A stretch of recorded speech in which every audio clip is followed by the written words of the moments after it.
de acordo com a letra D do inciso 1 do artigo 46 da Lei nº 9.610, de 19 de fevereiro de 1998. Distribuição gratuita. Proibida a venda e comercialização. Prezados, alguns dos nossos audiolivros podem constar falhas no final das faixas de áudio. Infelizmente, é irreversível, pois os mesmos foram gravados em fitas cassetes. Agradecemos a sua compreensão. Seja muito bem-vindo ao canal da Biblioteca Braille do Estado do Amazonas. Devido a fatos recentes de questionamentos associados a direitos autorais, venho informar que o canal não obtém qualquer tipo de lucro com a publicação dos audiolivros. Levamos a acessibilidade para as pessoas com deficiência visual. Caso você seja autor ou proprietário dos direitos autorais de algum audiolivro publicado aqui no canal, peço que faça contato via e-mail ou através dos comentários, que, se assim for determinado, o audiolivro será retirado do ar.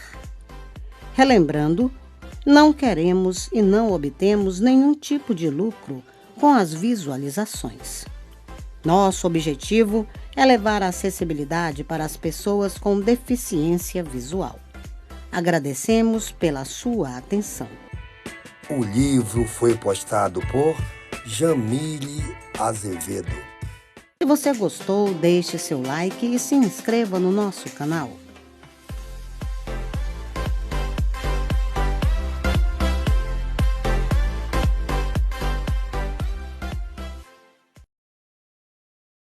Este livro foi gravado nos estúdios da Fundação Dorina Noil para cegos. Leitura de capa. Quando o passado deixa marcas. Marcos Copesca Paraíso. Descrição da capa. Capa dividida em 3 partes. Na parte superior, uma faixa horizontal marrom com o título do livro nas cores marrom claro e branco. No centro, foto de um solo de areia com pegadas de pés humanos, formando um X, vistos de perspectiva. Na parte inferior, faixa horizontal marrom com o nome do autor na cor branca. Fim da descrição. Leitura de contracapa. Quando o passado deixa marcas. Marcos Copesca Paraíso. Marcos Copesca Paraíso é pastor presbiteriano independente, autor de vários livros, conferencista, palestrante. Hoje pastoreia a Igreja Presbiteriana Independente em Marília, São Paulo. Tem sido autor da série Quando a depressão chega, quando passamos pelo vale do luto, quando o travesseiro é de pedra. Possui outros livros publicados. Produção Disque Oração. Disque Oração 11 3277 1390. Disque no Cenáculo 11 3207 1044. Editora Cedro. Agradecimentos aos irmãos Armando Bianchesi e Marta Slater Bianchesi pelo investimento neste trabalho. Prefácio. Temos a alegria de receber mais um livro de autoria do pastor Marcos Copesca Paraíso, para ser publicado na série Quando. O pastor Marcos Copesca, como é mais conhecido, tem sido um excelente escritor, conferencista e ministrador em igrejas, retiros, encontros de casais e espaços diferenciados, ajudando a muitos em sua caminhada na fé, familiar e comunitário. No decorrer dos anos, Deus tem abençoado o ministério do pastor Marcos Copesca, enriquecendo com a sua graça e presença. Estamos felizes em possibilitar a muitas pessoas um pequeno texto que irá contribuir para superar memórias do passado, acontecimentos e fatos que continuam a influenciar as suas vidas e comportamento. A palavra divina nos convida a não considerar as coisas passadas, nem as antigas, mas a perceber aquelas coisas novas que o Senhor está fazendo em nossas vidas, famílias, igrejas e em todo o universo. Isaías, capítulo 43, rogando ao Senhor a favor do autor e de todas as pessoas que lerão esse texto, o irmão e amigo Nelson Luiz Campos Leite. Quem, na verdade, contemplou a cruz de Cristo, não pode jamais falar de casos sem esperança. G. Campbell Morgan. Introdução. No momento em que me atenho a escrever sobre o passado e as marcas que podemos dele herdar, observo que uma imensurável multidão se arrasta levando seus dias sem motivação no presente ou perspectiva para o futuro, porque se reportam ao passado escuro como o ladrão dos sonhos. Incontáveis casamentos insistem em sobreviver em estado de coma, acumulando sobre si os dramas não curados do passado assinalado pela amargura, infidelidade e mentira. Lares impossibilitados de amar, impedidos de confiar, incapazes de sentir. Outros, cobertos de remorso, repetem num clamor quase silencioso ante o limiar de um abismo existencial. Ah, se eu pudesse voltar, eu honraria meus pais e meu casamento seria feliz. Ah, se eu pudesse voltar no tempo, eu nunca teria pedido a demissão daquela empresa e hoje estaria em melhores condições. Ah, se eu pudesse voltar, eu nunca teria proposto o divórcio e teria hoje meu lar com o sorriso dos filhos e o abraço da esposa. Mas, fato é que o passado não volta. É caminho trilhado e, na maioria das vezes, sem via de retorno. O sal das lembranças é dia a dia derramado, como que num ato de escárnio, sobre as feridas da alma, deflagrando culpa latejante. Solos que um dia produziram lauréis de glória, hoje estão assinalados por lápides frias, registrando a impossibilidade do retorno. Mas, se isto é verdadeiro, também é verdadeiro o fato de que em Cristo somos libertos dos nossos sentimentos de culpa e seus ferrões. Nele somos livres das feridas latentes que impregnaram a alma, e nele aprendemos a administrar nossas memórias. Em Cristo encontramos nova vida. Nele somos nova criatura. Nele somos chamados a novas experiências de vida. Muitos dos que chamamos de heróis da fé teriam todos os motivos justificáveis para ficarem presos a um passado ínfimo e anularem qualquer perspectiva de futuro triunfante. Jacó poderia ter findado seus dias mergulhado nas intrigas familiares, mas resolveu viver acima destas rusgas. Lutou incessantemente pela tão sonhada bênção que lhe garantiria o futuro. José poderia ter retribuído o ódio dos irmãos e nunca alcançado a paz de espírito que o levou ao poder, mas conheceu o poder que supera a humilhação. Conheceu o poder do perdão, da graça, da segunda oportunidade. Moisés poderia ter se escondido atrás da sina da escravidão e nunca acreditado no seu poder de liderança, mas transformou seu passado numa alavanca para o êxito. Creio que as lembranças dos trabalhos escravos dos hebreus, as memórias de um lar pobre e sem sonhos, o empurraram ao desafio. Pedro poderia ter remoído seu sentimento de culpa latente até fugir do grupo apostólico, mas preferiu valorizar a segunda oportunidade que o Messias lhe deu na praia do mar de Tiberíades. Não se prendeu ao passado de remorso. Avançou como um intrépido guerreiro que se recobra após a queda à parte para a luta selvagem e decisiva. Não sofremos de amnésia com relação ao passado. Não podemos esquecê-lo ou ignorá-lo, mas em Cristo aprendemos a administrar e minimizar os efeitos negativos impostos pelas situações vividas. Estas linhas têm por escopo trazer alento e esperança àqueles que sofrem as torturas dos ferrões de um tempo distante que se foi, mas deixou seus sinais enodoantes. Alguns fatores devem ser considerados quando tratamos do assunto. Índice 1. Estigmas. Pasta 1.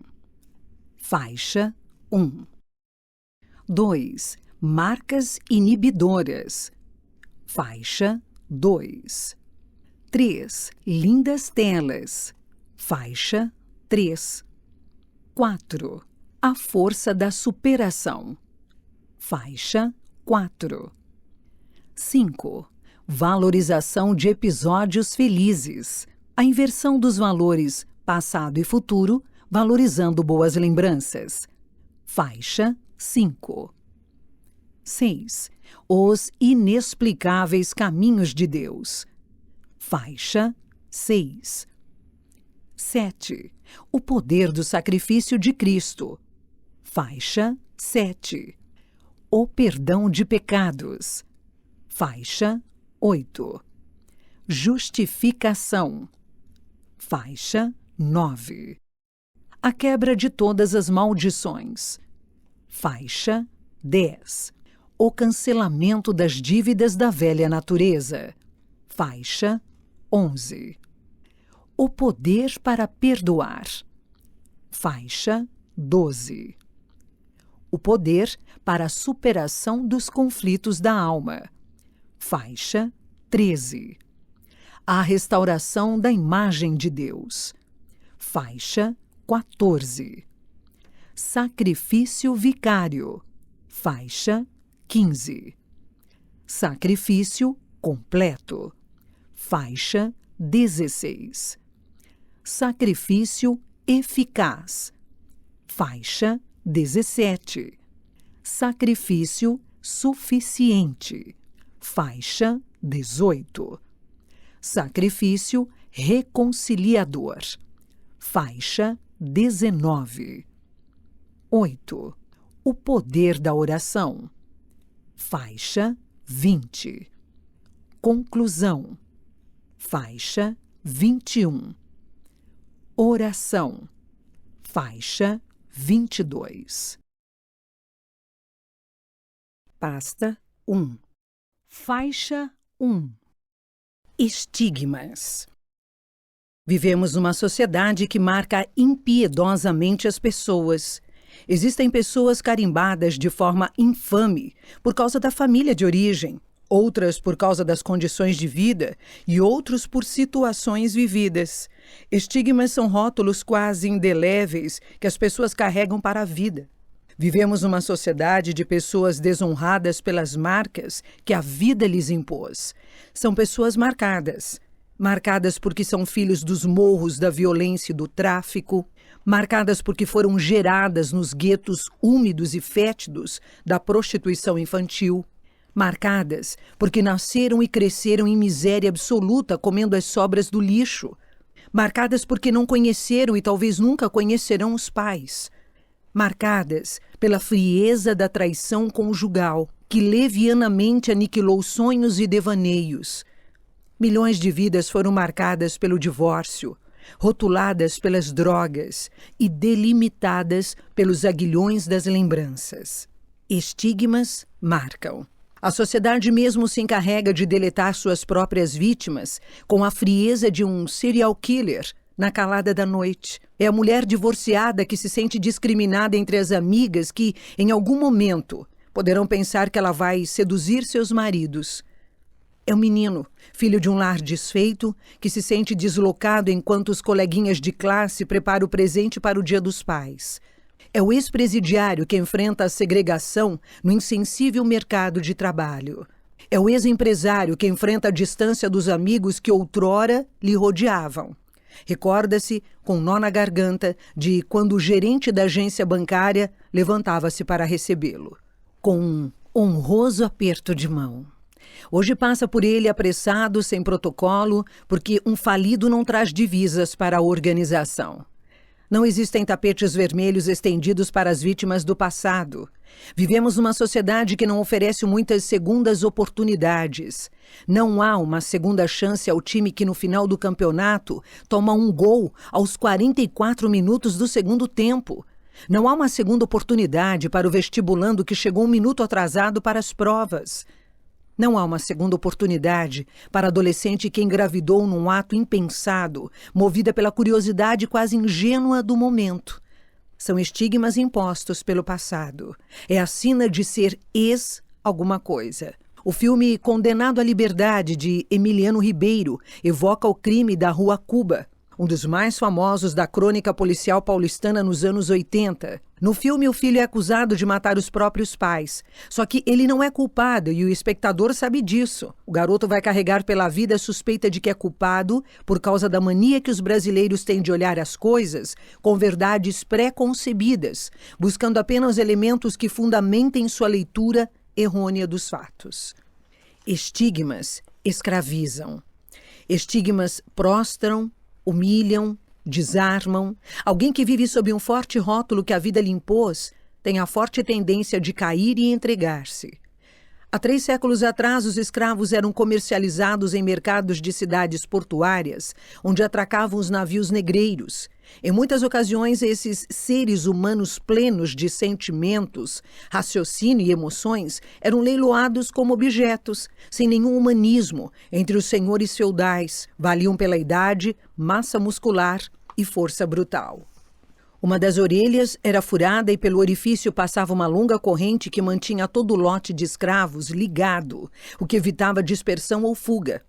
Mesmo que uma destas vítimas do vil infortúnio viesse a conquistar sua liberdade, aquele furo na orelha seria a eterna marca de um passado de vergonha, um sinal irremovível da dor da humilhação.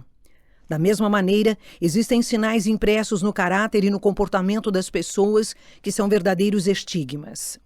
Satanás pode usar estes estigmas impostos pelo passado, lançando aos ouvidos mensagens derrotistas que determinarão um futuro sem horizontes. Ele tenta insistentemente fazer com que o filho de um casamento destruído leve para o futuro este moto: todo casamento é uma droga. Ele procura constantemente fazer com que a esposa que um dia foi traída passe para a filha a mensagem: cuidado, você só pode confiar num homem quando ele estiver 7 palmos abaixo da terra. São os estigmas impostos pelo passado.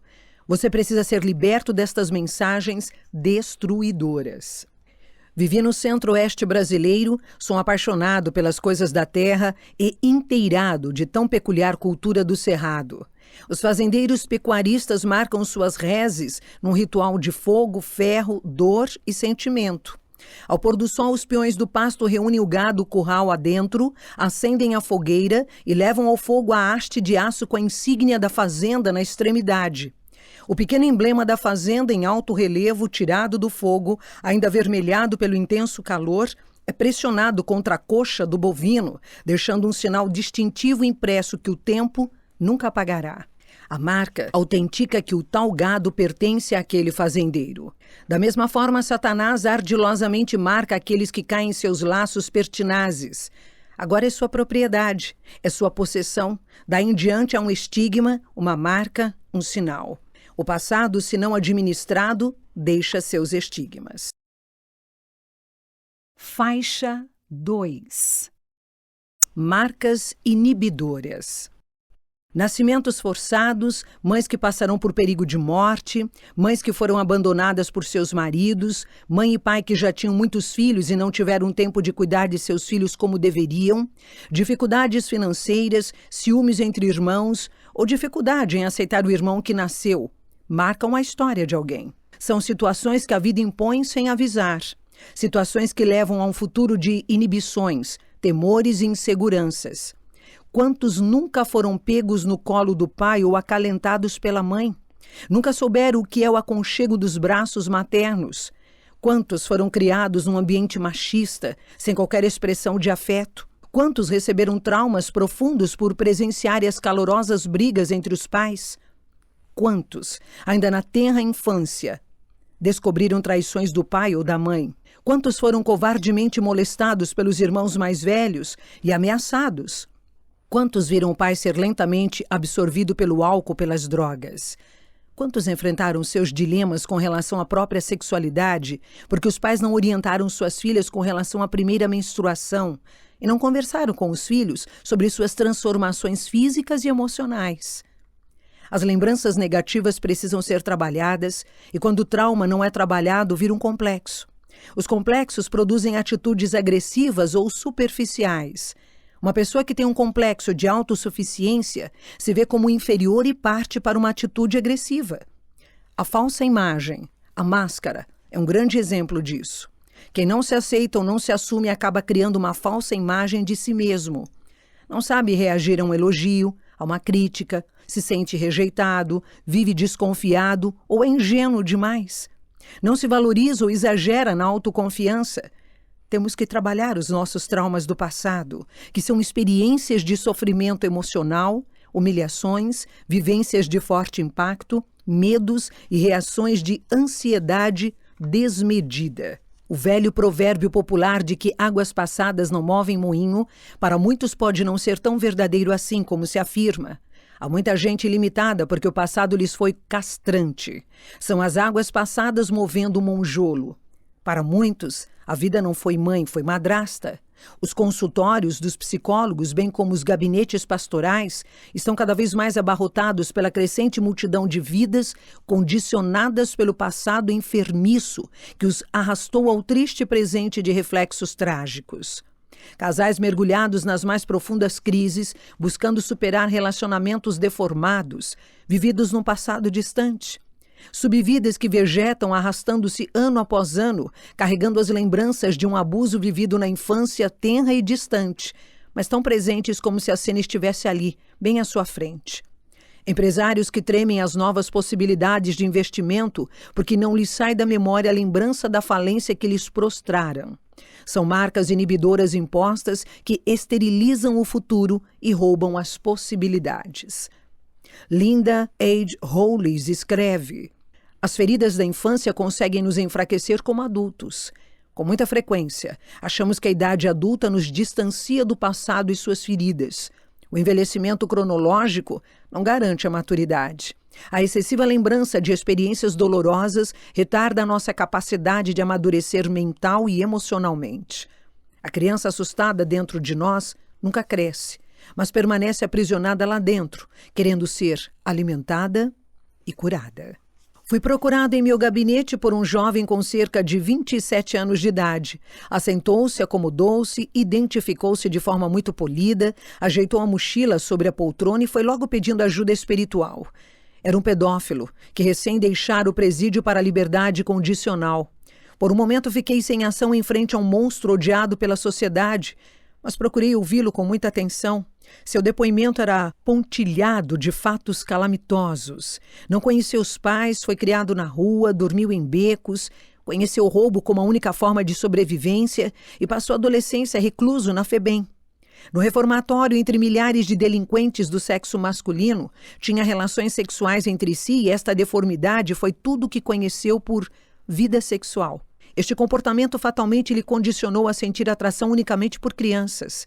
Com os olhos marejados, olhar distante, incerto sobre a vida além das grades, sem amigos, sem família, sem trabalho, ali estava alguém trazendo sobre si as cicatrizes, ainda expostas, sangrentas, inibidoras e que lhe tolheram a vida.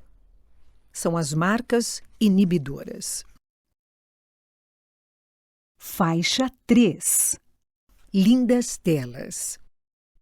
Há quem pergunte se podemos ter a autoimagem restaurada mesmo depois de um passado negro e desprovido de esperanças. Sim, Deus é poderoso para transformar os rabiscos informes e desconexos da nossa história em lindas telas da sua magnânima galeria pessoal de artes. Deus pode tomar pedras brutas e transformá-las em lindas joias do seu tesouro particular. Alguém cujo casamento desabou pode, quando restaurado, ser um experiente conselheiro matrimonial apontando o caminho da graça a casais que vivem às sombras da ruína. O jovem que um dia viveu no submundo das drogas pode, após a libertação, tornar-se um testemunho vivo e eficaz para os milhões que vagam errantes pelas ruas escuras em busca de uma dose mais forte.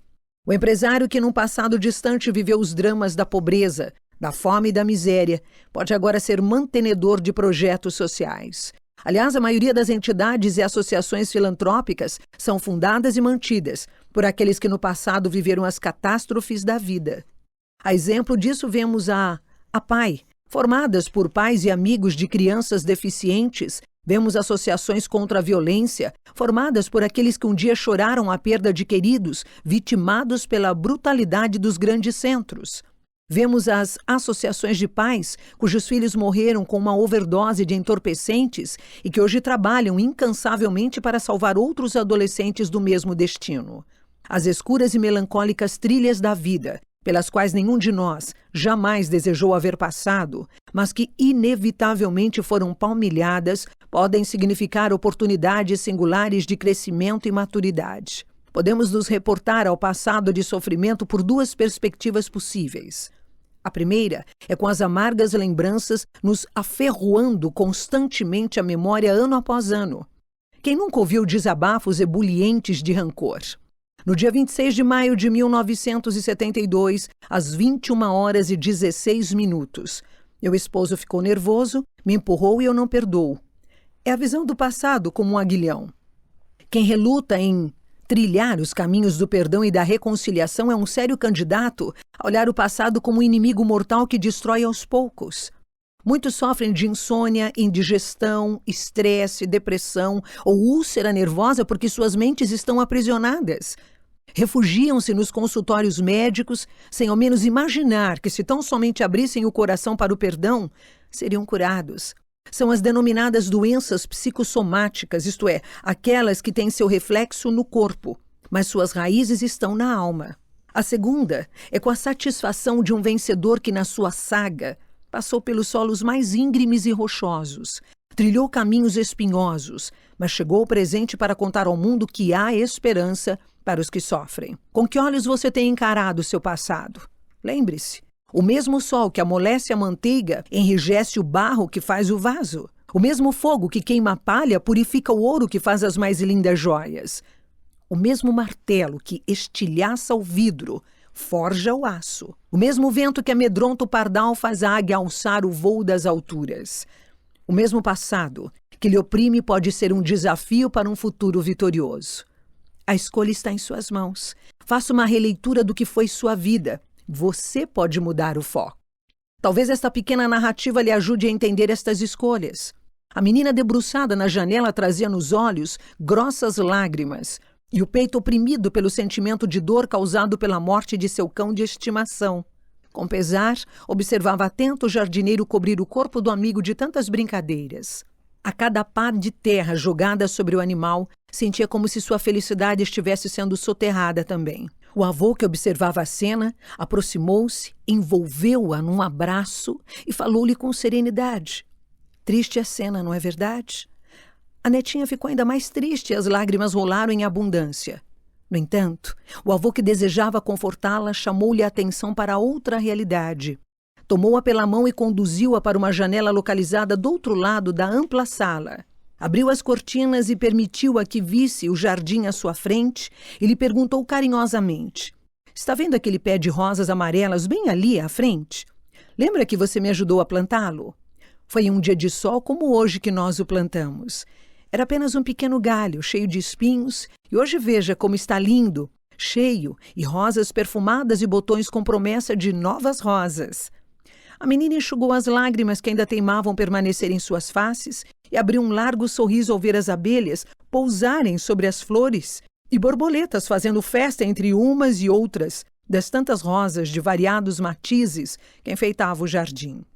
O avô, satisfeito por tê-la ajudado a superar um momento de dor, falou-lhe com afeto: "Veja, minha querida, a vida nos oferece sempre várias janelas. Quando a paisagem de uma delas nos causa tristeza sem que possamos alterar o quadro, podemos olhar para outra e certamente nos depararemos com uma paisagem diferente.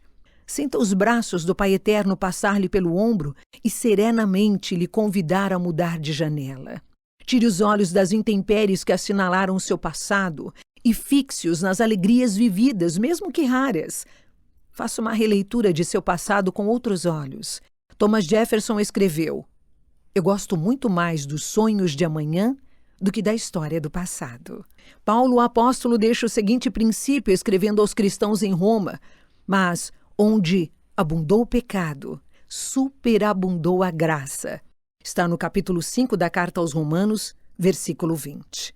Podemos parafrasear dizendo que onde houve os tropeços trágicos, quedas alquebrantes e tragédias brutais, exatamente aí podem estar as futuras fontes da graça a jorrar. Muitas histórias de vida me impressionam, mas a do casal de amigos, Jet e Flor, sobremodo me chama a atenção. São membros ativos na sua igreja local e há quase 3 décadas trabalham com restauração de casamentos. Ele, filho de um pastor que constantemente era flagrado em problemas de infidelidade conjugal, recebia o perdão, buscava o processo de restauração, mas voltava a cair. Quando a situação tornou-se insuportável, veio a separação, o novo casamento, os vícios e a vida marcada pelo remorso. Ela, da mesma forma, filha de um casal maculado pelas paixões extraconjugais do pai, também ex-pastor. Seu pai levou muitas pessoas a Jesus, batizou muitos e foi profundamente envolvido com o reino. Não obstante, a família era periodicamente marcada por cenas vexatórias de um pai na frente da igreja, retratando-se buscando o perdão da comunidade. Seu ministério desgastou-se ao ponto eminente da derrota. Ao final da vida, ambos os pais buscaram o arrependimento, o perdão e a restauração, deixando, no entanto, um rastro de decepções morais, frustrações espirituais e fragmentações na família. 2 generais foram fatalmente feridos na mais acirrada e obstinada batalha. A batalha para tirar as almas da rota do inferno e levá-las às veredas da salvação. Não obstante, os legionários não pararam. Marcharam entre lágrimas, empunharam a espada entre doridas pelejas, equilibraram-se enquanto outros caíam, guerrearam em meio a quedas e determinaram gritar bem alto o brado de vitória como espólio de uma história sinistra. Hoje, Jet e Flor trabalham veementemente testemunhando, ensinando e pregando aos casais, visando a prevenção contra a queda moral. Compreenderam que poderiam transformar o passado de amargas recordações em fontes de experiências pedagógicas aos que sofrem. Faixa 4. Força da superação. Muitas personagens bíblicas tiveram as cicatrizes do sofrimento atroz acumuladas ao longo da vida, transformadas pela força da superação. José do Egito, Moisés, Raabe, Ruth, Gideão, Jefté. Mas uma sobremodo me chama a atenção: Sansão. Nota de rodapé. O nome Sansão na língua hebraica significa pequeno sol. Fim da nota. O último dia de vida deste herói ambíguo revela sua maior força, a força da superação. Força que sobrepuja o passado oscilante entre vitórias tão ostensivas e derrotas tão marcantes. Posso imaginar aqueles milhares de filisteus eufóricos, ébrios, festejando fervorosamente com cantos, danças e gritos a entrada do arqui-inimigo no templo de Dagon. O pequeno sol estava cego, enfraquecido, passava seus dias a rodar uma pedra de moinho sob açoites e empurrões. Imagina um velho conselheiro, olhar tomado de preocupação, aproximando-se do ouvido de um jovem oficial com algumas palavras que parecem caminhar na contramão da comemoração. Cuidado! Não podemos subestimar alguém que provou a humilhação da derrota. Ele pode se superar. Ninguém ouve o sábio conselho, a voz do ancião é sufocada pela música festiva da celebração e a força da contrição derruba as pilastras. A maior conquista de Sansão aconteceu quando já era o motivo do mais abjeto menosprezo étnico. A Bíblia narra este momento singular de superação e disse: morra eu com os filisteus.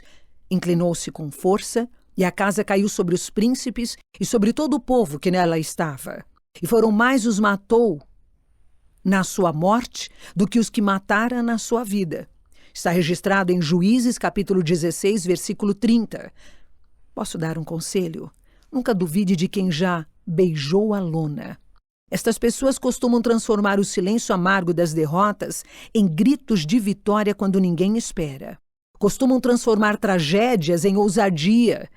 Costumam lutar obstinadamente por triunfos abusados, afinal já não tem nada a perder. Tempestades trazem mais experiência aos marinheiros. As derrotas nos forjam a verdade e nos desafiam um novo confronto. Busque a força da superação. Transforme o passado em desafio. Faixa 5. Valorização de episódios felizes. Temos a mania de supervalorizar as circunstâncias adversas vividas em detrimento aos bons momentos, estes facilmente lançados no esquecimento. Não obstante seu passado ser tomado pelas mais tristes experiências vividas, com certeza foi pontilhado por bons momentos. A inversão dos valores, passado, futuro. Conta-se que à beira da estrada jazia um cavalo morto, já em estado de putrefação. Os transeuntes afastavam-se com a mão sobre o nariz, reclamando do odor fétido que exalava do corpo inerte. Um senhor que por ali passava olhou o cavalo e comentou admirado: que belos dentes tinha este animal! Que nobre lição para a vida! Mesmo entre as situações malfadadas existe algo a ser admirado. Muitos se reportam ao passado, trazendo à tona somente os rancores dos maus momentos vividos, esquecendo-se que houveram bons momentos vividos. Aconteceram situações abençoadoras e alegrias desfrutadas. Quando atendo casais em crise, quase sempre pensando que o divórcio é inevitável, solicito que, com sinceridade, façam uma breve busca às memórias dos anos que viveram juntos. Numa folha em branco escrevem todos os momentos que marcaram o casamento. Numa face do papel registram os momentos que os marcaram negativamente. E aí vão as brigas acaloradas, discussões acirradas, contendas regadas de cobranças, suspeitas quase irracionais, agressões quase insanas, acusações, fatos imorais e acontecimentos desrespeitosos. No verso registram todos os momentos que marcaram positivamente a relação. Aí vão enumeradas as boas recordações do namoro, as memórias dos momentos de romantismo, a felicidade que marcou o nascimento dos filhos, a conquista do primeiro imóvel, a superação da enfermidade que bateu à porta do lar, as viagens que juntos fizeram, as férias desfrutadas. Surpreendem-se quando veem que são mais as boas memórias gratificantes a serem registradas do que os fatos desagradáveis vividos. Clara Barton, que fundou a Cruz Vermelha Americana quando tinha 51 anos, era considerada tímida como um rato, mas brava como um leão. Comprometida com sua missão, continuou a exercê-la mesmo na velhice. Não deixou que a idade a atrapalhasse. Ela ia aonde quer que houvesse alguém precisando de conforto, em áreas de guerra, locais onde havia enchentes, terremotos ou febre amarela. Aos 77 anos estava nos campos de batalha de Cuba, na Guerra Hispano-Americana. Clara continuou seu trabalho até morrer aos 91 anos. Um dia, já bem velhinha, alguém a lembrou de uma ofensa que lhe fora dirigida, anos antes, mas ela agiu como se jamais tivesse ouvido falar daquilo. Não a recorda? A amiga perguntou. Não, Clara respondeu. Lembro-me nitidamente de ter esquecido isso. Valorize as alegrias vividas. Seja grato pelas boas recordações com as quais a vida lhe presenteou. O Senhor mesmo o aconselha. Olhai para a rocha de que fostes cortados, e para a caverna do poço de que fostes cavados. Está em Isaías, capítulo 51, na parte B do versículo número 1. Trago boas recordações do passado, que são verdadeiros memoriais erguidos.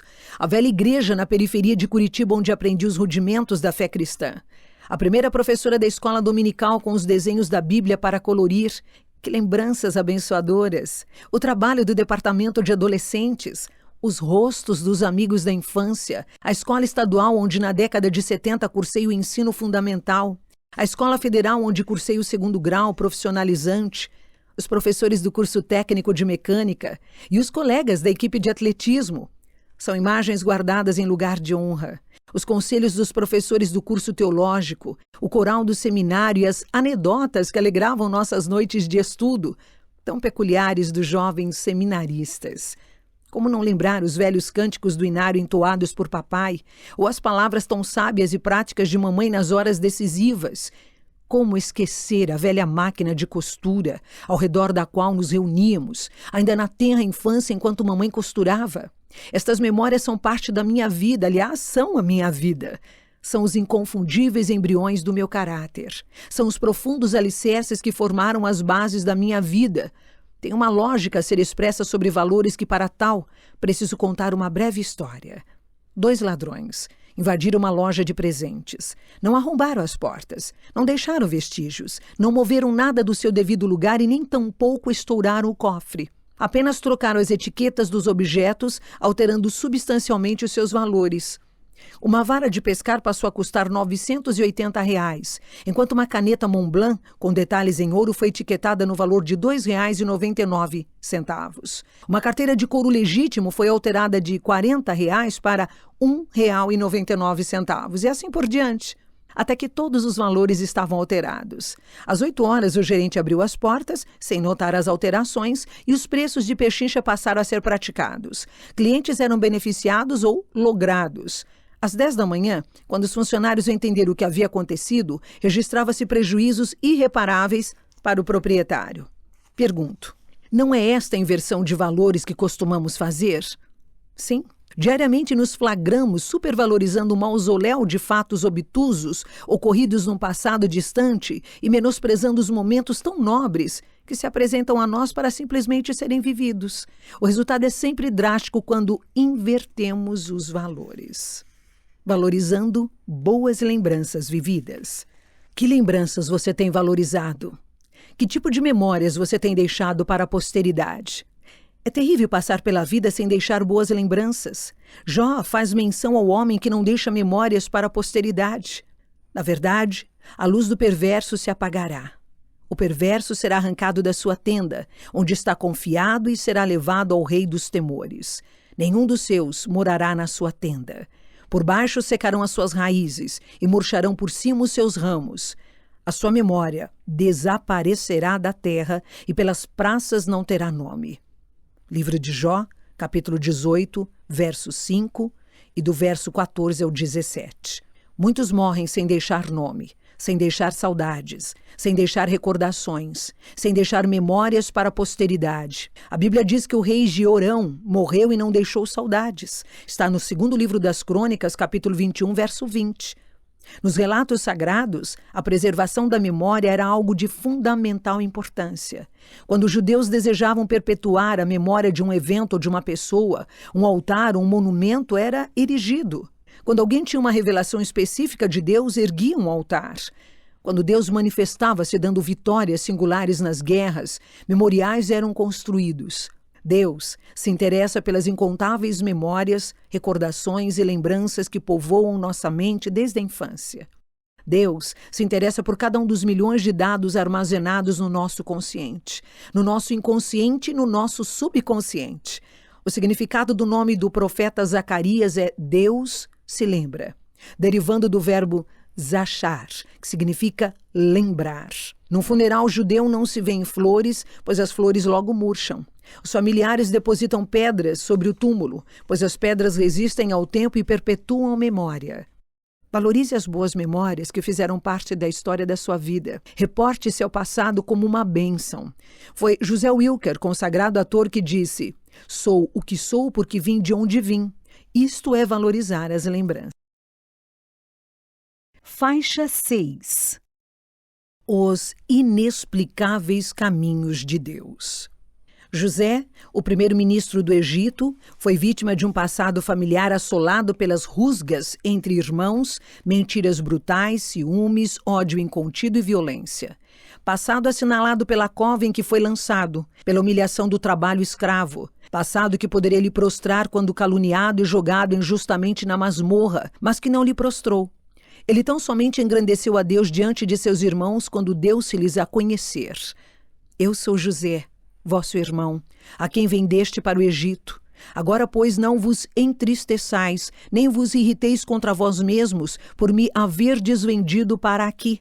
Porque, para a conservação da vida, Deus me enviou adiante de vós. Deus me enviou adiante de vós para conservar vossa sucessão na terra e para vos preservar a vida por um grande livramento.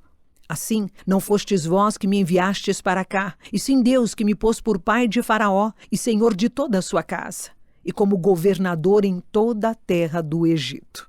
Livro do Gênesis, capítulo 45, versos 4, 5, 7 e 8. Eis a postura de um homem, cujo passado lhe prega peças funestas, mas não obstante, adora o Senhor reconhecendo sua soberania. Há um conto infantil que narra sobre o rei que constantemente saía a caçar com o seu assessor. Semanalmente ambos se embrenhavam pelas matas praticando o hobby real. Quando enfrentavam alguma adversidade, seu assessor repetia: "Tudo que Deus faz é bom." Tais palavras irritavam o rei, que até então era tolerante. Numa determinada ocasião, o rei perdeu um dedo num treino de esgrima. Enquanto todos procuravam ser solidários à fúria do rei, neste momento de queixas, o velho e bom conselheiro foi logo repetindo as palavras de sempre: "Fique calmo. Ó majestade, tudo que Deus faz é bom." Bastaram estas palavras para que o monarca, aos brados, decretasse a prisão do tal súdito. "Eu perco um dedo e tu insinuas que há algo de bom nisso." Os anos se passaram e, numa excursão à selva, o rei foi raptado por uma tribo de antropófagos. Quando iam colocá-lo no caldeirão efervescente, um dos nativos observou que lhes faltava um dedo, o que na cultura daquela tribo significava a falta de integridade daquela alma, refletida num corpo incompleto. O soberano governante foi liberto por não ter um dedo da mão e, pela primeira vez, compreendeu que aquele acidente lhe fora providencial. Foi logo à prisão libertar o bom e fiel súdito, vítima da incompreensão, que lhe recebeu com um sorriso nos lábios. Arriscou perguntar: caro amigo, entendi que para mim tudo o que Deus fez foi bom, pois se eu não perdesse uma pequena parte do meu corpo, tê-lo-ia perdido por inteiro, devorado pelos canibais. Mas, sinceramente, não consigo entender como Deus foi benevolente para contigo se ficaste preso injustamente por tanto tempo. O pobre homem respondeu com a simplicidade dos sábios e a naturalidade de uma criança. Sim, ó majestade, tudo que Deus faz é bom. Se o rei não me tivesse aprisionado na ocasião do rapto, eu com certeza estaria o acompanhando. Os canibais iriam libertá-lo pela falta do dedo, mas a mim iriam devorar. Portanto, minha prisão foi providencial. Não esqueça que tudo que Deus faz é bom. Paulo, mais uma vez, inspirado pelo Espírito, complementa: sabemos que todas as coisas cooperam para o bem daqueles que amam a Deus, daqueles que são chamados segundo o seu propósito.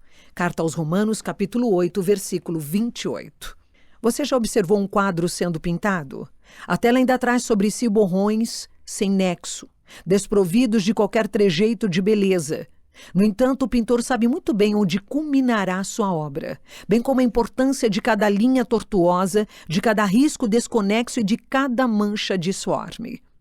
Meu grande amigo, reverendo Jaziel Botelho, além de cativante pregador, é um exímio artista plástico. Desenha e pinta com destreza e muito estilo. Quando pela primeira vez o vi produzir suas inspiradoras obras de arte, confesso que, num primeiro momento, duvidei do seu talento. Quando traçou as garatujas iniciais sobre a tela alva, não imaginei que aquele entrevero de gatafunhos culminaria numa obra de arte.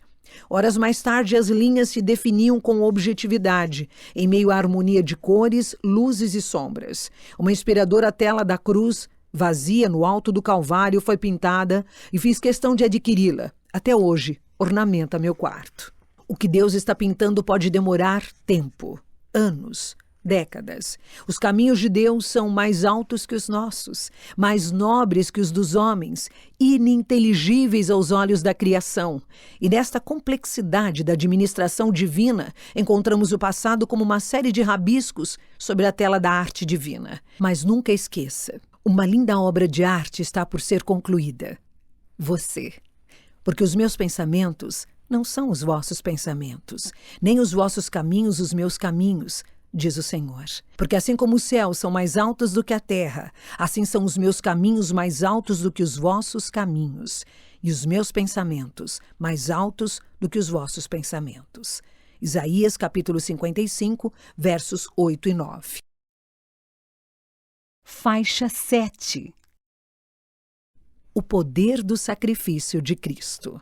Noto, com alguma preocupação, que no meio cristão se alastra um efervescente anseio pelo autoconhecimento. Incontáveis seminários, cursos, livros e palestras são oferecidos, prometendo cura pela regressão, pela volta aos atos do passado, cenas da infância, e há quem tente levar pessoas a procurar causas do seu comportamento sinuoso na vida intrauterina. Quero deixar 3 importantes verdades registradas nestas modestas páginas. A primeira é que em texto algum a Bíblia nos recomenda o autoconhecimento como solução para nossos conflitos interiores. Pelo contrário, recomenda-nos enfaticamente a busca pelo conhecimento de Deus. Quando buscamos o conhecimento de Deus, somos tomados pelo desejo incontido de agradá-lo e imitá-lo. Mesmo que diagnostiquemos nossas imperfeições emocionais, não poderemos tratá-las. O salmista preferia que o Senhor o sondasse, pois a sondagem do Senhor é absolutamente completa e cirúrgica. Um fato pitoresco da minha adolescência ilustra esta questão. Meu primeiro automóvel adquirido foi um Fusca, ano 74. Estava saindo da adolescência e queria um automóvel barato, mas devidamente equipado. Li o anúncio do jornal, vi o carro e fiquei impressionado com os bancos altos e aveludados, volante de grife, som. Perguntei se o carro já fora batido e a resposta foi negativa. Fechei negócio e saí satisfeito com o meu carrão. Dias depois, meu irmão mais velho, andando atrás com o seu veículo, observou que o meu Fusca andava discretamente na diagonal, formando uma ligeira angulação entre traseira e dianteira. Paramos, verificamos e concluímos que o automóvel fora todo remendado. Voltei, reclamei com o ex-proprietário e a resposta seria no mínimo cômica, se não fosse os nervos estarem à flor da pele. Amigo, quando ele vendia o carro, você me perguntou se ele nunca foi batido. Eu respondi que não, realmente ele nunca foi batido. Foi capotado, mas batido não. Dias depois descobri que o motor estava próximo de fundir. É desnecessário dizer que não fui bem-sucedido na minha primeira experiência com automóveis. Tive outros automóveis, mas sempre que ia fechar um negócio, levava comigo um mecânico. Ficava a observá-lo e isto me ensinou. Via-o entrar debaixo para verificar a suspensão, via-o enfiar a cabeça junto ao motor, ouvir os ruídos, verificar os contornos da funilaria contra a luz. Aprendi que acessórios e detalhes não interessam na hora da compra. O que quero ilustrar é que nossas sondagens e autoavaliações são incompletas, falhas, lacunosas, ao passo que a sondagem divina é infalível e inerrante. Deus conhece o nosso interior como um mecânico conhece cada ruído do motor de um automóvel, cada peça, cada ligação, cada parafuso, cada detalhe, cada minúcia. Quando Deus nos sonda, Ele o faz com justiça. Cesse a malícia dos ímpios, mas estabelece tu o justo, pois sondas a mente e o coração, ó justo Deus. Salmo 7, versículo 9. Quando Deus nos sonda, Ele o faz com inteireza. Sondas-me o coração, de noite me visitas, provas-me no fogo, e iniquidade nenhuma encontras em mim. Salmo 17, versículo 3, sua parte A. Quando Deus nos sonda, Ele o faz para nos conhecer. Senhor, Tu me sondas e me conheces. Salmo 139, verso 1. Quando Deus nos sonda, Ele o faz para nos provar. Sonda-me, ó Deus, e conhece o meu coração. Prova-me e conhece os meus pensamentos. Salmo 139, verso 23. Quando Deus nos sonda, Ele o faz para conhecer as motivações secretas da alma. Todo o caminho do homem é reto aos seus próprios olhos, mas o Senhor sonda os corações. Provérbios capítulo 21, verso 2. A segunda verdade é que Deus nos conhece muito mais do que nós podemos nos conhecer e isso nos basta. Ele conhece cada detalhe do nosso passado muito melhor do que você possa imaginar. Ele lembra do seu choro impaciente esperando pelo mamá enquanto sua mamãe à beira do fogão, com os olhos pesados de sono, esquentava o leite durante a noite fria de inverno. Ele lembra o pânico que invadiu sua alma ao presenciar aquela vez em que seu pai adentrou a sala totalmente alcoolizado. Ele recorda das inseguranças que lhe tomaram conta no primeiro dia de aula, deixando suas mãozinhas suadas e trêmulas. Ele lembra do sentimento de desvalia que assaltou o coração quando seu namorado lhe deixou sem muitas explicações. A memória divina registra a primeira discussão entre você e sua esposa. Cada palavra sua foi registrada e cada ato incontido foi inserido no infalível computador do Senhor. A ira que tomou conta do lar e daí em diante a casa foi lentamente se transformando numa antessala do inferno. Ele lembra do nó na garganta seguido daquela dor no peito quando o supervisor se despediu de você e pediu para que você passasse no departamento pessoal. Seus sonhos foram pisados. Ele conhece todas as lágrimas que você verteu. Quantos miligramas cada uma delas tinha, qual a trajetória que fez pelos sulcos da pele da sua face até cair sobre o tecido do travesseiro. Ele lembra do tom pesaroso de cada soluço e do desespero imbuído em cada suspiro. Ele lembra de cada dor sofrida, ele sabe o que lhe fez chorar em cada uma das madrugadas. Talvez você já tenha esquecido estes detalhes, mas ele lembra. Ele lembra, ele sabe, ele conhece. Isso não é maravilhoso? O rei Davi reconheceu a preciosidade deste imensurável banco de dados divino quando salmodiou: Senhor, Tu me sondas e me conheces. Sabe quando me assento e quando me levanto? De longe penetras os meus pensamentos, esquadrinhas o meu andar e o meu deitar e conheces todos os meus caminhos. Ainda a palavra me não chegou à língua, e Tu, Senhor, já conheces toda. Tu me cercas por trás e por diante, sobre mim pões a mão. Tal conhecimento é maravilhoso demais para mim, é sobremodo elevado, não posso atingir. Para onde me ausentarei do Teu Espírito? Para onde me ausentarei do teu espírito? Para onde me ausentarei da tua face? Se suba aos céus, lá estás. Se faça minha cama no mais profundo abismo, lá estás também. Se tomo as asas da alvorada e me detenho nos confins dos mares, ainda lá me haverá de guiar a tua mão, a tua destra me susterá. Se eu digo, as trevas com efeito me encobrirão, e a luz ao redor de mim se fará noite, até as próprias trevas não te serão escuras. As trevas e a luz são a mesma coisa, pois tu formaste o meu interior, tu me teceste no seio de minha mãe. Graças te dou, visto que por modo assombrosamente maravilhoso me formaste, e tuas obras são admiráveis e minha alma o sabe muito bem. Os meus ossos não te foram encobertos, quando no oculto fui formado e entretecido como nas profundezas da terra. Os teus olhos me viram a substância ainda informe, e no teu livro foram escritos todos os meus dias, cada um deles escrito e determinado, quando nenhum deles havia ainda. Que preciosos para mim, ó Deus, são os teus pensamentos, e como é grande a soma deles. Salmo 139, do verso 1 ao 17. A terceira verdade é que Jesus cura o homem na sua amplitude: corpo, alma, espírito, vontade, intelecto, emoções e sentimentos. Aquele que vem a Cristo e confia no seu sacrifício remidor na cruz do Calvário recebe todas as bênçãos para a sua vida espiritual e emocional. Nota de rodapé. Tradução revista e atualizada no Brasil, segunda edição, Sociedade Bíblica. Fim da nota. Faixa 8. O perdão dos pecados. Sem generalizar, mas muitas dores da alma estão relacionadas a pecados ocultos, paixões obscuras ou desejos não satisfeitos que escravizam. O perdão de Cristo traz cura para a alma. O pecado marca até mesmo o rosto. O homem perverso mostra dureza no seu rosto. Está em Provérbios capítulo 21, verso 29. Mas o perdão restaura. Faixa 9.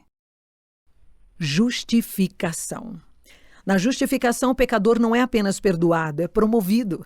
Justificar, no conceito bíblico, significa declarar justo ou atribuir justiça. Paulo ensina que, graças à obra de Cristo, o veredito final pode ser reconhecido por antecipação, que os homens reconciliados com Deus podem ter desde já a certeza do pronunciamento final de justos. Mas sobre que base? Pelo fato de ter Cristo morrido por nós, justificados por seu sangue. Carta aos Romanos, capítulo 5, versos 8 e 9. Nota de rodapé. Bíblia Sagrada, linguagem revista e atualizada. Sociedade Bíblica Brasileira.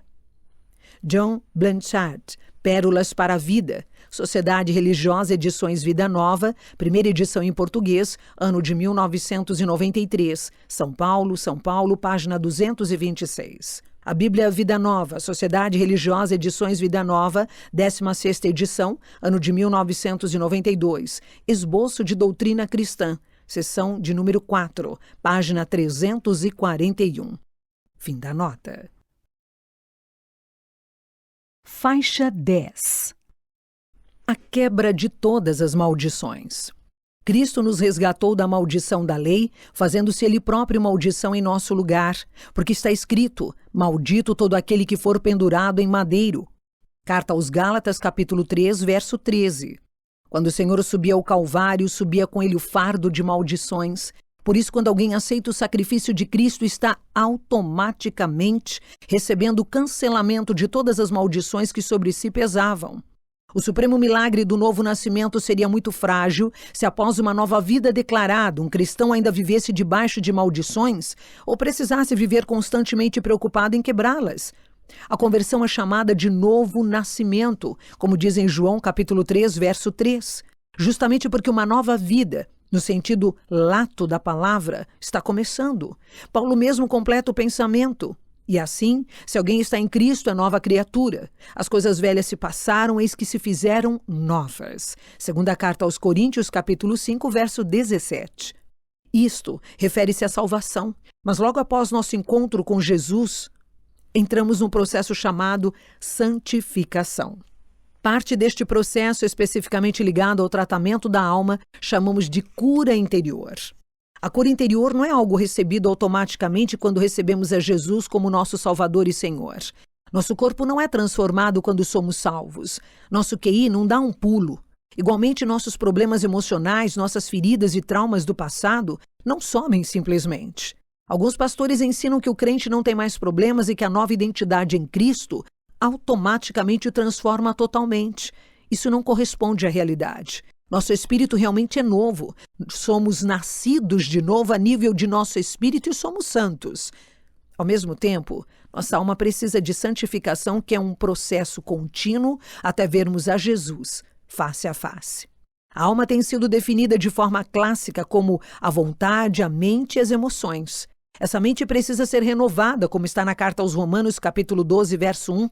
A vontade precisa ser alinhada com Jesus dia após dia, como diz o evangelista Lucas, capítulo 9, verso 23. E as emoções transformadas também a cada dia, como está na carta aos Efésios, capítulo 4, do verso 25 ao 31. Se tudo fosse transformado automaticamente quando recebêssemos Jesus, Paulo nem haveria escrito todas as suas cartas. Faixa 11. O cancelamento das dívidas da velha natureza. Agora, pois, já nenhuma condenação há para os que estão em Cristo Jesus. Romanos capítulo 8, verso 1. Tendo cancelado o escrito de dívida, que era contra nós, e que constava de ordenanças, o qual nos era prejudicial, removeu inteiramente, encravando-o na cruz. Carta aos Colossenses capítulo 2, verso 14. Toda a promissória de dívidas espirituais e morais que sobre nós pesavam foi destruída no Calvário quando Cristo morreu. Todo sentimento de culpa é desnecessário para o cristão. Toda dívida está paga. Faixa 12. O poder para perdoar. Quando recebemos o perdão de Deus em Cristo, somos constrangidos a perdoar. Há quem não consegue perdoar pessoas, há quem não perdoa situações e há quem não perdoa a si mesmo, trazendo sobre si o fardo da culpa. Nota de rodapé. David Cornfield. Introdução à cura interior. Editora Cepal. Fim da nota. O arrependimento verdadeiro elimina nossas culpas, mas não elimina o complexo de culpa. A culpa tem perdão, mas o complexo de culpa é um conjunto de sentimentos e ideias de autocondenação. É a pessoa que não se perdoa. Existe inclusive a culpa de pessoas que não se aceitam por não serem perfeitas. A indisposição para o perdão adoenta, corrói aos poucos e, por fim, mata. Já ficou algum tempo sem perdoar alguém?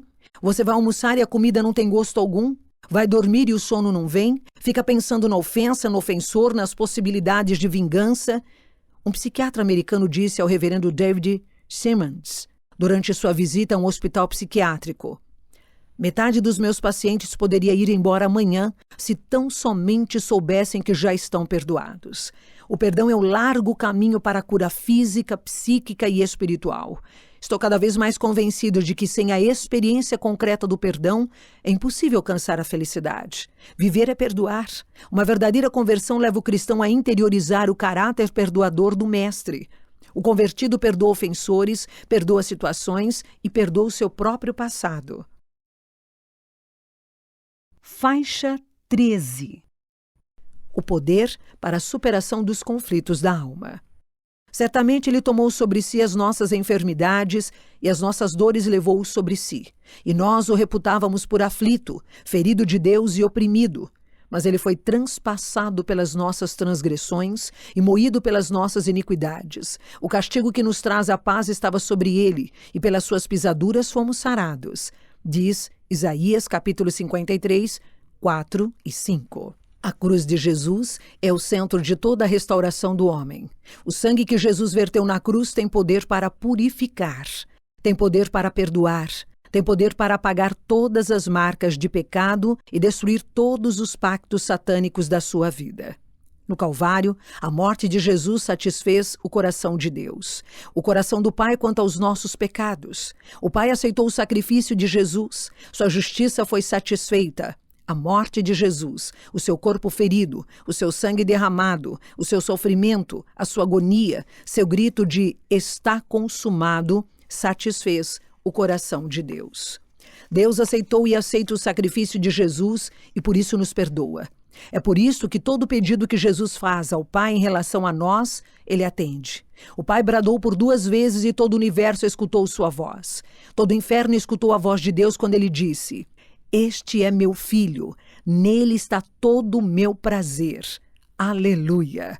A irmã Pickett pergunta em seu livro: se o Calvário, a morte de Jesus, satisfez o coração de Deus quanto aos nossos pecados, por que o Calvário não seria suficiente para satisfazer nossas mentes?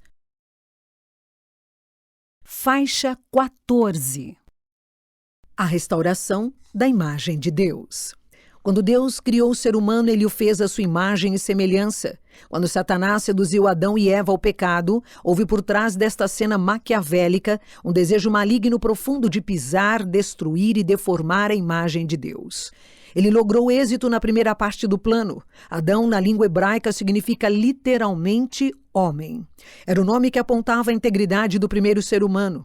7 gerações depois, o homem seria chamado Enoque, que significa anão. No sacrifício de Cristo somos levados novamente ao status de homem integral. Se me pedissem para resumir a tão complexa história do universo de forma concisa, eu poderia fazê-lo em 3 palavras. A primeira seria formação, Deus formando o homem à sua imagem e semelhança. A segunda seria deformação, Satanás deformando a imagem do Criador. E a terceira seria transformação, Deus em Cristo restaurando sua imagem. Nota de rodapé. Transcrito do artigo publicado no site www.aleluia.com.br, o Ministério de Aconselhamento do Reverendo Josimar Salum. Fim da nota. Satanás não contava com o tão precioso antídoto preparado por Deus, o sacrifício de Cristo, e aí foi sacramentada a sua derrota. Paulo, escrevendo aos cristãos de Colossos, faz menção à imagem de Deus sendo restaurada em Cristo, e vos revestistes do novo homem que se refaz para o pleno conhecimento, segundo a imagem daquele que o criou. Colossenses capítulo 3, verso 10. Uma curiosidade: quando Deus criou o homem, criou originalmente para levantar a cabeça. O significado etimológico da palavra antropós, homem, é aquele que olha para cima. Satanás, na queda, fez o homem olhar para o chão. O plano do diabo era diminuir, minoritar e derrubar a coroa da criação, o ser humano. Em Cristo somos chamados a erguer a cabeça, aprumar os ombros e olhar para o fronte. Há uma canção que anuncia: quando Satanás lhe apontar o seu passado, mostra a ele o seu futuro. Sendo assim, o sacrifício de Cristo é... Faixa 15. Sacrifício vicário. A morte de Cristo foi substitutiva. Nós deveríamos morrer, pois o salário do pecado é a morte. Mas ele morreu. O israelita, no Antigo Testamento, identificava-se com a vítima que era oferecida sobre o altar em seu lugar. Da mesma forma, o pecador de hoje, identificado com Cristo e seu sacrifício, vê perdoados por Deus os seus pecados. O autor aos Hebreus escreve: com efeito, quase todas as coisas segundo a lei se purificam com sangue, e sem derramamento de sangue não há remissão. Carta aos Hebreus, capítulo 9, verso 22. O sacrifício de Jesus é vicário. Ele morreu em seu favor, no seu lugar. Jesus aceitou sobre si todo o juízo e a ira de Deus que seria contra você. O sacrifício de Jesus no Calvário é o bastante para redimir, remir, resgatar, alforriar, libertar e livrar você das penas do inferno e de Satanás. Assim também o sacrifício de Jesus no Calvário é o bastante para lhe curar interiormente, para restaurar as emoções e sentimentos, para restaurar relacionamentos com os pais, com o marido, com a esposa, com os filhos, com os seus parentes e irmãos. Nota de rodapé. Transcrito do artigo publicado no site www.aleluia.com.br, o Ministério de Aconselhamento do Reverendo Josimar Salum. Fim da nota. Faixa 16. Sacrifício completo. Mesmo que aos olhos da psicologia haja áreas obscuras na alma, aos olhos do Pai você é visto como ser integral, completo. Cristo transforma a sua imagem para apresentá-lo ao Pai. É o milagre da justificação. John Blanchard escreveu: Tão certo como houve uma cruz real, um corpo real, um sangue real, um túmulo real, uma ressurreição real, também houve uma expiação real, não meramente uma possibilidade dela. A morte de Cristo foi uma expiação que teve sucesso total, não uma tentativa parcialmente falha. Faixa 17. Sacrifício eficaz. O sacrifício de Cristo não é teórico, simbólico ou ineficaz nos seus efeitos. Ele completa inteiramente o que se propõe a fazer. Nota de rodapé. John Blanchard, Pérolas para a Vida, Sociedade Religiosa Edições Vida Nova, primeira edição em português, ano de 1993, São Paulo, página 157. Fim da nota. Faixa 18. Sacrifício suficiente. Não precisamos de qualquer complementação humana para a salvação. O sacrifício de Cristo basta. Não interessa como você vem a Cristo, se amargurado, endemoniado ou oprimido. No novo nascimento você é absolutamente liberto dos vínculos com a velha natureza. A partir de então passa a caminhar pelos caminhos da santificação. Faixa 19. Sacrifício reconciliador. A cruz levou-nos a ter paz com Deus. Estávamos distantes e pelo sangue de Cristo fomos reaproximados de Deus. Mas agora em Cristo Jesus, vós que antes estáveis longe, fostes aproximados pelo sangue de Cristo. Carta aos Efésios, capítulo 2, verso 13. Nossa indiferença era uma ofensa a Deus. Em Cristo fomos aproximados em amor, passando a desfrutar de um relacionamento profundo com nosso Criador. E a vós outros, também que outrora éreis estranhos e inimigos no entendimento pelas vossas obras malignas, agora porém vos reconciliou no corpo da sua carne, mediante a sua morte, para apresentar-vos perante ele santos, inculpáveis e irrepreensíveis. Carta aos Colossenses, capítulo 1, versos 21 e 22. Pergunto, você já fez sua entrega total e absoluta a Jesus? Você já o convidou a ser o Senhor da sua vida? Pode fazê-lo hoje mesmo. Há um cântico comumente entoado em nossas igrejas que retrata com exatidão esta mensagem restauradora. Há esperança para o ferido, como árvore plantada, marcada pela dor. Ainda que na terra envelheça a raiz e no chão abandonado o tronco morrer. Há esperança para você. Ao cheiro das águas brotará. Como planta nova florescerá. Seus ramos se renovarão. Não secarão seus frutos. E viverá. Faixa 20. O poder da oração. A oração é uma fonte inexaurível de cura interior. Na oração há poder de transformação, na oração há poder para a restauração, na oração há poder para erguer a cabeça e continuar a viver. O reverendo Hernandes Dias Lopes escreve com absoluta probidade. Quando trabalhamos, trabalhamos. Quando oramos, Deus trabalha. Sei muito bem o que é trabalhar no aconselhamento pastoral lançando mão das técnicas oferecidas pela psicologia pastoral, mas sei muito bem o que são os imensuráveis resultados alcançados através da oração. A cura interior não é algo que recebemos quando alguém faz uma oração especial por nós, ainda que essa pessoa tenha dons especiais. A oração de outros normalmente é indispensável na cura, mas ela também requer a nossa participação. Repetidas vezes encontramos pessoas que passaram por uma ministração de libertação ou cura sem ver mudanças significativas. Quando perguntamos, descobrimos que foram passivas, ficando quietas enquanto que outras pessoas oravam e ministravam. Nota de rodapé. Ministério Diante do Trono, da Igreja Batista da Lagoinha, Belo Horizonte, Belo Horizonte. Hernandes Dias Lopes, Piedade e Paixão. Fim da nota. Quando ministramos de novo, nesta vez a pessoa assumindo um papel ativo, as mudanças após a ministração são notáveis. Fui solicitado para acompanhar um casal que se aproximava de nossa igreja, trazendo um fardo de memórias dilaceradas sobre o seu matrimônio. Eram vidas estilhaçadas pela tragédia da infidelidade conjugal. O perdão era um caminho que estava sendo trilhado entre altos e baixos, idas e vindas. Numa certa manhã pedi para que nossa irmã fizesse uma lista de memórias lastimosas ligadas à traição conjugal sofrida, a fim de levá-las à oração. A lista estava repleta de detalhes como a roupa que o esposo usava no dia em que as evidências despontaram, a música que tocava nas paradas de sucesso da época, o local em que o ato foi flagrado, as festividades que ocorriam na cidade na ocasião e outros.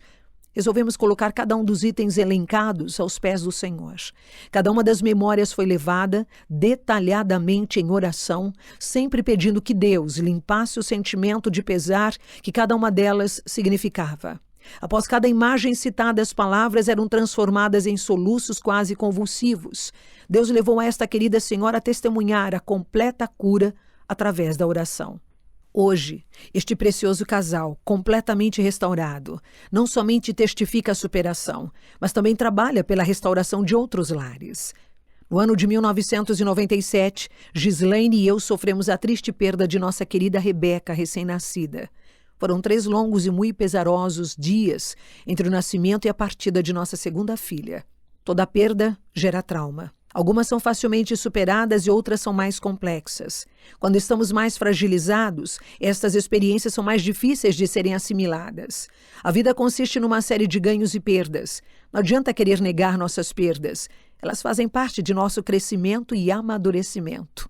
Morte, ruptura, desemprego, falência, doenças, prejuízos. Eu sabia muito bem disso. Na ocasião, eu já pastoreava e até pregava sobre o tratamento de Deus através do sofrimento humano. Mas minha mente foi profundamente afetada.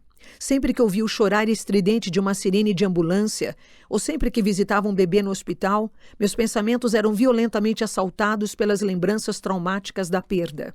O tempo voltava imediatamente. Uma tristeza profunda invadia-me a alma. Por fim, resolvi colocar cada uma das lembranças adoentadas em oração. Orei pedindo que o Senhor me concedesse graça para recordar-me sem nenhum choque, da ambulância correndo pelas largas avenidas desertas, com as luzes azuis e vermelhas sendo refletidas nas paredes escuras, a altas horas da noite. Pedi para que o bálsamo do Senhor fosse derramado sobre os meus pensamentos, de forma que minhas memórias não mais fossem assaltadas pela melancolia quando visitasse um hospital ou celebrasse um ofício fúnebre. Levantei-me certo da cura. Dias depois, percebi que quando tais lembranças me vinham à mente, não mais produziam qualquer efeito devastador. A oração traz cura, libertação, restauração, renovação, conversão. Faixa 21. Conclusão. Quero concluir deixando algo muito claro. Não é o seu passado que define quem você é, mas sim a forma como você o interpreta. Como você tem lidado com o passado define seu comportamento no presente. A forma com que você trata seu passado definirá seu futuro. O que o aprisiona ao passado?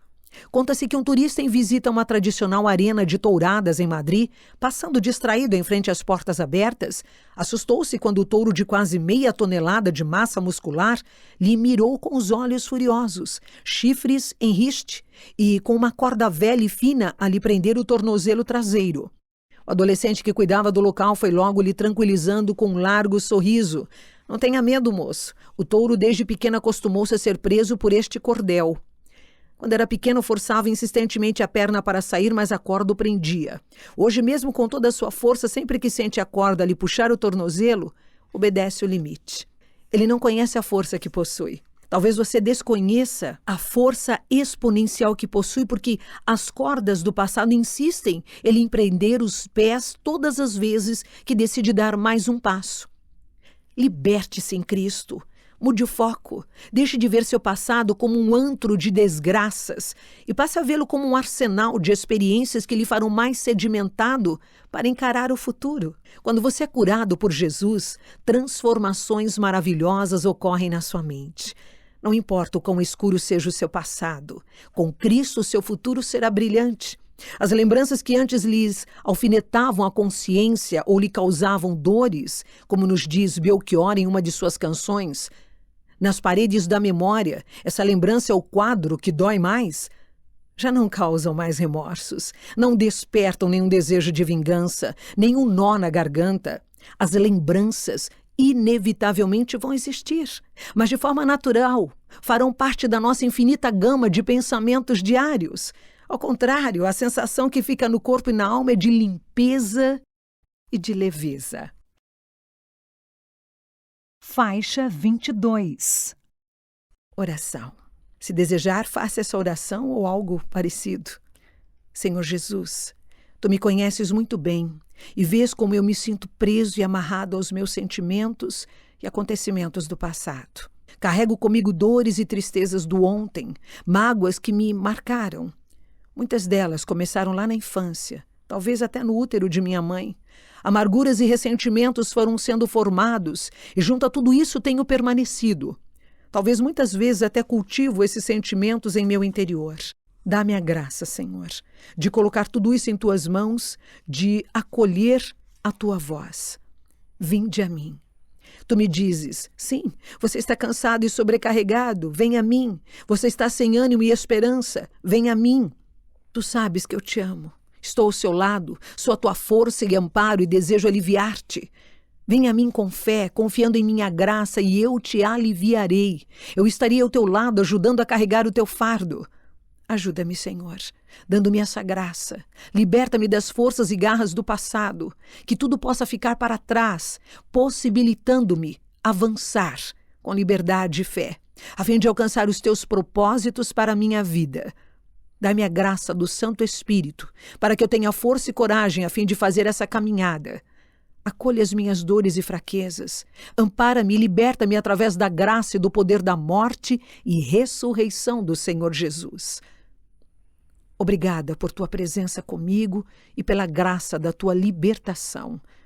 Agradecida e confiante, eu oro em teu nome. Amém. Fim do livro Quando o Passado Deixa Marcas. Este livro foi gravado e masterizado nos estúdios da Fundação Dorina Noil para cegos, sem fins lucrativos, para uso exclusivo de deficientes visuais, sendo proibida venda, reprodução e comercialização. Lido por Nilceia Parisi, em maio de 2012. Nome do livro: Quando o Passado Deixa Marcas.